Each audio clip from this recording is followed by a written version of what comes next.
میرے دوستو، اپنے ماں باپ کے نافرمان پر ایک بات کر دوں۔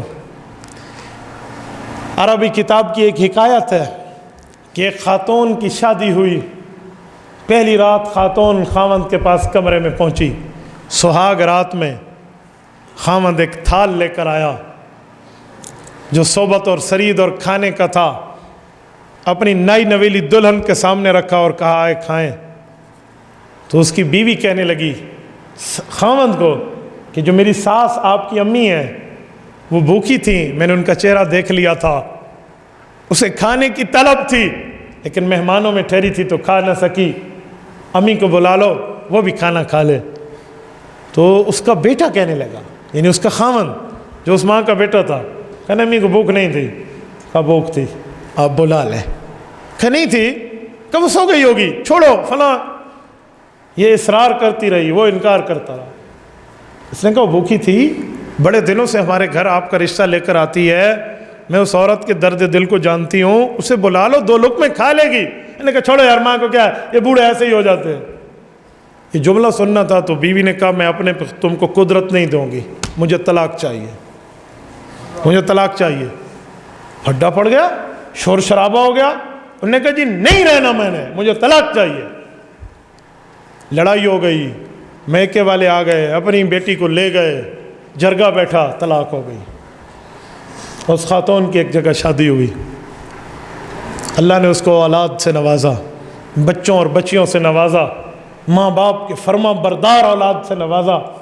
ایک وقت آیا وہ ماں کو حج پہ لے گئے، یہ میدان عرفات میں جا کر بیٹھی ہیں، اور بیٹے ماں کو گویا نیچے پاؤں نہیں رکھنے دیتے، اس کی عزت کرتے ہیں، احترام کرتے ہیں، اور اس کا خیال بجا لاتے ہیں، احترام بجا لاتے ہیں۔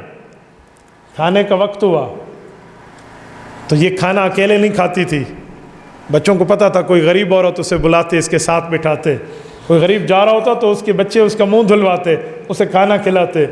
اسی اسلام میں ایک شخص کو دیکھا پراگندہ بالوں سے، وہ ایک جگہ لڑکھڑاتا ہوا اور فضول قسم کی حرکات کرتا ہوا آ رہا ہے۔ بچوں نے اسے پکڑا اور اسے کھانا وغیرہ کھلایا، اس کا منہ دھلوایا اور بٹھایا۔ اچانک ہوا آئی اور اس عورت کے خیمے سے جو چادر تھی نا، جو آگے پردے کی لٹکی ہوئی تھی، وہ ہٹی، اور اس نے دیکھا کہ میرے بچے جس شخص کو کھانا کھلا رہے ہیں، جو فقیر اور ملنگ ٹائپ کا آدمی بیٹھا ہے، یہ تو وہی ہے جس سے میرا نکاح ہوا تھا اور طلاق ہوئی تھی۔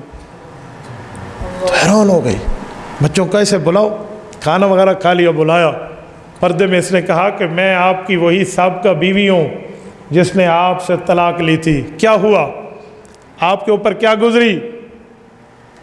اس نے کہا آپ پہ کیا گزری؟ کہ یہ میری اولادیں ہیں، آپ نے دیکھا کتنے قدردان ہیں ماں باپ کے، کیسے معاملات چلا رہے ہیں، یہ سارے میرے بچے ہیں جو آپ کی خدمت کر رہے ہیں۔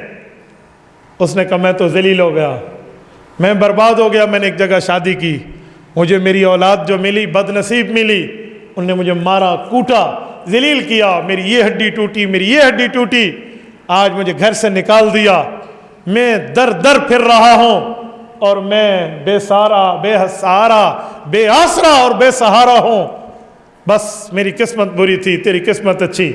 اس خاتون نے کہا ایسی بات نہیں ہے، ماں باپ کو ستانے والا وہ گناہگار ہے جس کی سزا آخرت تو آخرت دنیا میں بھی ملتی ہے۔